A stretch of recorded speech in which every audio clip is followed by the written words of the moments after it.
speaking of excellent training, the next speaker is the lovely Jess Roberts with the Alabama Cooperative Extension System.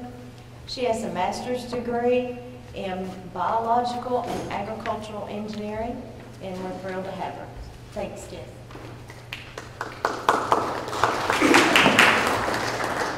Thank you, Kelly. I really appreciate the opportunity to be here today to talk about one of my favorite topics, low impact development. And Beth, thank you so much for giving us that broad overview of what low impact development can be. And during my talk, we're going to dive in a little bit more to LID, low impact development, and the things that sort of make LID work, our best management practices. So to start off, what is this concept of low impact development? We've heard green infrastructure, strategic site planning. A lot of you, I'm sure, have to deal with stormwater on a daily basis. Low impact development is just another approach to how we deal with stormwater in a manner that we can mimic its natural hydrology, or what it was like before we put in all of these impervious surfaces and areas that we like to live, work, and play. The neat thing about low impact development, or at least in my opinion, is it's an integration of not only the structural portion, our structural BMPs, which I'm going to talk a lot about here in a minute, but the community and other aspects of the watershed as a whole. And it tries its best to create interactions between those components. So it's more than just this concept of green practices and green infrastructure, all the things that we talk about, but it's how those things relate back to hydrology and how our water moves within that watershed.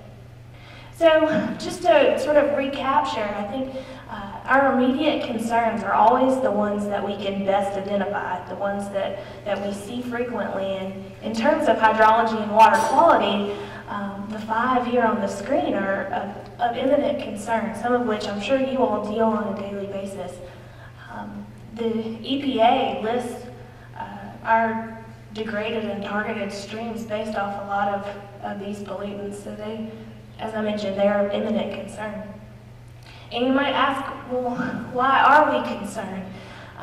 We talk a lot about small-scale concerns in our community, and we're going to touch on those and how LID can address those later today. But when we look back to the bit bigger picture, we have to be concerned about sedimentation, which Beth talked a lot about, flooding. Our friends in Nashville can probably speak to that. And other issues such as eutrophication and algal blooms. And so why do we need LID? Well, there again, to make reference to Beth's excellent presentation, we have a wealth of resources here in Alabama. I'm sure you all love where you live, and here are just a few examples: the Cahaba, DeSoto State Park, and lots of our Cahaba lilies and some items or places down near the coast. And I think we all agree that we want to protect these resources. We have a responsibility to keep those in check.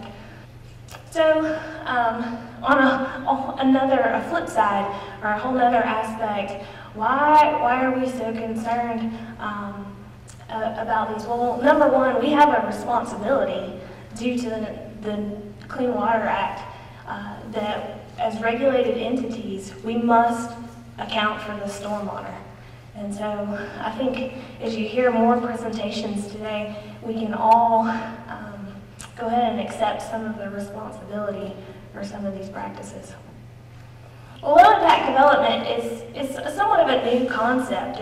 It's a new age tool, and a lot of times people ask, well, how does low impact development fit with what I've got going on? Because you all have stormwater practices. We've been practicing conventional stormwater management for literally hundreds of years. So how does low impact development fit? I think it's really important that we remember that low impact development is just one tool in our watershed planning toolbox. It's just one of the key pieces, and it may not always be the major player, and to keep that in mind, that it's one available resource, but it's a very valuable resource. The neat thing about low-impact development, and I often use the analogy, what is the second highest paid position on a professional football team? Oh, Kelly, you can't answer. Come on, watch football. Troy, what is it? Yeah. Actually, the movie Blindside, Sandra Bullock, I can be mad at her because most people actually get this answer. Yeah, it's the offensive tackle, actually. Usually the left offensive tackle, because you've got a right-handed quarterback. It's really important that things don't sneak up on us. We don't get sacked. And LID is a lot like that. It may not be in the forefront, but it can be our left offensive tackle. It can assist in making sure that we have success. And one of the things that I really enjoy about LID is it can fit, it can integrate with a lot of our other concerns. Beth mentioned our rivers, and we can see and we have a lot of recreation associated with our rivers and our drinking water. And so low-impact development can help us achieve other watershed goals and target nutrient-sensitive waters. I'm just going to briefly touch on I threw these in because I'm sure many of you living in the communities that you live have heard a lot about Phase 2, Phase 1 stormwater regulations and all of the new changes in the permits.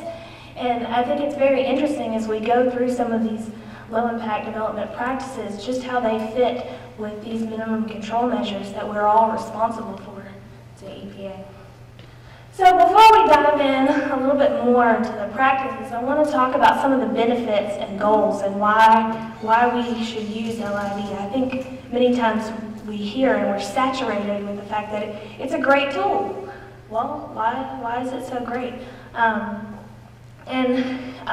Some of the things that it strives to do is to conserve these natural areas. Where do you park in the parking lot? Do you, exactly, me too, right under that big tree, because you don't want to have a hot car when you come back out. So it conserves these natural areas that is sort of innate in our desires and where we want to be. LID tries to maintain that time of concentration. That I touched on a little bit earlier. Our conventional stormwater practices do a wonderful job of quantity control, but not so much of quality. And that relates right back to this time of concentration, how much time we get, allow that water to infiltrate, how much time we give those nutrients to be processed and treated by very natural processes. You'll hear a lot about storage, detention, filtration. A lot of the practices, those best management practices we're going to talk about in a minute, focus on those three aspects. Retaining that water, giving it a chance to infiltrate and be treated by natural processes. So some of the benefits. Number one, low-impact development, first and foremost, the goal is to protect water quality. And I think we can all agree that that's a wonderful benefit. It's a great outcome of low-impact development. We have a reduction of impervious surfaces, and often the result of that is increased open space and more green space. We protect our trees. We keep our shady parking spot. We reduce land disturbance and decrease infrastructure. These next couple of slides are a little bit more detailed in some of the benefits of low-impact development. We heard yesterday a little bit from some of the home builders and developers in the area, as well as, and there have been several studies, the four of which I pulled out here, that show you're going to get a better return on homes that are near green space and riparian buffers. There are going to be higher values and decreased energy consumption cost. So what does that mean to those folks? Obviously, gives us higher tax numbers, increased property value, but what does that mean for our developers? Here, it's a very intensive study done in the Northwest, talking about these decreased costs to developers. And remarkable, up to $50,000 savings per an acre. I don't know how that we cannot be impressed by that.